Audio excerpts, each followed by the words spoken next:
In this video workshop, we're going to create a custom-made furniture piece. So we're going to do something for this small bathroom. Now we modeled the room in another video and we went from like 2D and we saw we can work with 2D drawings in Blender, which is kind of limited. So if you want to work with that, you may want to use like AutoCAD or the free open source LibreCAD, and you can find the in the channel the video courses for that. Now there are some things we can use here in Blender Kit, but you can also model yours. And so we're going to do something that is going to be really simple. It's going to be what is called a blockout, which means the basic, and then we're going to add details later. So first of all, we built the room. We taken some measure using the Measure It add-on. And again, these are in the previous videos, or you can search for them in the channel. Or you can, if you have problems, you can see the Blender video course. So now here in edit mode, I also activated the edge length to take some temporary measure, and then you can like put some more fixed dimensions using Measure It. So we worked already with the room, and we're gonna put the furniture for the sink in that angle. I need to put it in an angle, so I need to take some really precise measures if I want to actually develop it and create the actual piece of furniture later in reality. So I need to take real measures, and this is what I do. I take measures and then I build here. And you can use 2D in Blender again, but I suggest to use the plane rather than the curves. So I'm going to use a plane. I'm going to start with the plane, and then I will like model it and do the project for the furniture starting from that plane. And we already done something similar for the room in another video. So instead of using the 2D here, because are not you know, we do have some extra curves in the add-ons you can activate, and we have a rectangle which could be useful, but the plane is essentially a rectangle, so we can start directly with the plane. And so we're gonna then use Measure It to take the measures, and we have everything we need. And in the end, we can extract the CAD drawings if we want. So first of all, I need to resize this plane. So it's going to be, I know I take the measure in reality and it's 90 centimeters, so it's going to be 0.9 meters. And then the depth is going to be 0.28 because I measure it there on the wall. So this needs to go exactly in there. So it cannot be too small or too big. It needs to go exactly in that corner of the room. So if you press G and then B, you can define a base for the snap, and then you can put the element exactly in the corner. And then we can continue. So this is the first measure, is the distance between the sink and the wall. And I want to put a furniture piece in there. And then I copy and paste here, or duplicate, Shift D, and then you can see sometimes, well, most of the time it's going to automatically snap to the exact point. Otherwise, you want to make sure you have the snaps activated. And in this case, I'm using the vertices, but also the edge, because I'm sliding on the edge on the bottom of the wall. So I will try. If it doesn't work, I can press G again and B to define the base, and then I will use the point, the exact point. Now this sink is going to be 0.65 times 0.51, so 65 centimeters times 51 centimeters, and then I'm going to move it. So again, I will check if the automatic snap will do the job. If they don't, I will do it manually. Depends.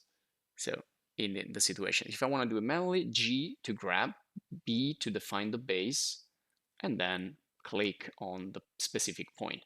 So these are the two ways we can use the snap, which are definitely precise. So we are taking like one measure at a time. And then I also have another little piece on this other side of the sink. So I'm going to copy and paste or duplicate this. So Control C, Control V, or Shift D to duplicate, and put the dimensions also here, which are the same of the other one, so 0.28, but it's going to be 0.9 thick. So this is all the space I have. So what I'm doing here is try to understand what's the maximum space that I have on my disposal to put the sink in this bathroom. And I know that I only have that little space right there, because after that I have like another situation here in this bathroom. I have like a step, so I will copy and paste that next to the previous one, and then I'm gonna edit. So I'm gonna switch to edit mode and start to model this by taking the edges and moving the edges right there on the corners like that, and then I will extrude like that. So we'll select that and extrude it like this. So we'll extrude it up, and here you have also in the, well, you have down here at the bottom left the possibility to put the Z right away, which is going to be 10 centimeters. After that, when I go out the extrusion command, to retrieve that, I need to go in the transform, but I will show you that later. Okay, so now I will edit this piece right here, and I copy and paste it so I can create like the other part of the pavement. So this pavement has two levels. Also, I'm using the random color here if you want to use it yourself. And you know, you can adjust the visibility settings however you like. I put the random here because I see things a little bit better. Now they are flickering because they are on the same plane, but that's okay. We are not rendering here. We are just using this to create a project. So we are measuring and defining the spaces, blocking out the piece of furniture we're gonna create. And also we can put some measures, of course, using measure it. So we need to select the edge, and then we create the segment, and then we adjust the measure. Okay, so we can see now the measures, but we already talked about measure it in another video, so you can go back and or search for that guide. So I'm going to extrude that face now, that plane, and I'm going to extrude it up. Again, this is going to be a precise measure. So this is going to be, in my case, 69 centimeters, so 0.69. Now, if you want to change from meters to centimeters, you can change it in the scene panel on the right. So, okay, so now that I have the precise height, I know that that's the base of the sink. So above that, I have the sink. So I'm gonna double check if that's correct. You can see it in the transform section here in the item panel that this is 69, so perfect. That's the position of that specific face. So we can trace back all the precise positions of each single point, each single edge, and each single face, and we can, also modify them. So this one is good in terms of height. So now I want to put above the actual sink space. So again, this process is called blocking out in other situations also.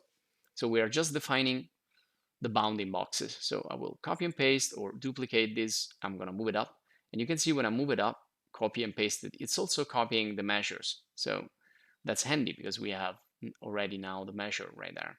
And then I'm going to take that face on the top and I'm going to push it down because the sink it's 15 centimeters high. And we can check the measure right there. And again, we can go back in the transform. Only this time, instead of using the global, which I could use, but I need to do like some mathematical like addition or subtraction. So, well, it's better to use the local rather than the global. So, and check the measure if it's right. So if I use the local, I can just put here 0.15, and that's going to be 15 centimeters high, and that's it. Also, we can check here from the side. We can go in the wireframe, we can go in transparent mode. You can use any tool that you have. So here I'm going to go in local, and you can see the origin of this. It's at the bottom. So now I'm selecting the bottom face, and it's 0, 0, 0. if I put local. So it means that that's okay, because the origin needs to be down, because that's the measure of everything. It's like the origin of that object. So the global is the origin of the world. The local is the origin of the object. So if I put 15, that's the space between the origin, so the bottom face, and the top face. So that's how you can put, again, precise measures locally and do some precise blockout. So even though it's a blockout, which is approximate, it's more, well, a lot precise, because these are the real measures in real life. And then I continue with the other spaces. So in here, I have the possibility to go all the way up. So this could be another piece of the furniture. I can put some shelves or something, but I know that that's going to be, the space at my disposal. So it's 69 high, because I want to make everything aligned and underneath the sink. So also this other little piece, there you go. So the entire furniture is there in the bottom part, and then I have that green box that representing the sink. And this is, again, the bounding boxes. So as far as I can go, I cannot go further than that, building my furniture, because it's going to be either too big or, well, not exactly placed in that spot in the bathroom. Now I can add some effects here, visualization like cavity, and so we can see a little bit better the corners. But this is just blocking out. And this is also good for BIM, for IFC models, BIM models, because this is way simple and is not heavy, so we can use it in a complex BIM model or something like that. Now I will inset this face to create the sink, to have like a better representation of the sink, even though I don't want to, add too many details, because that's going to make it too heavy.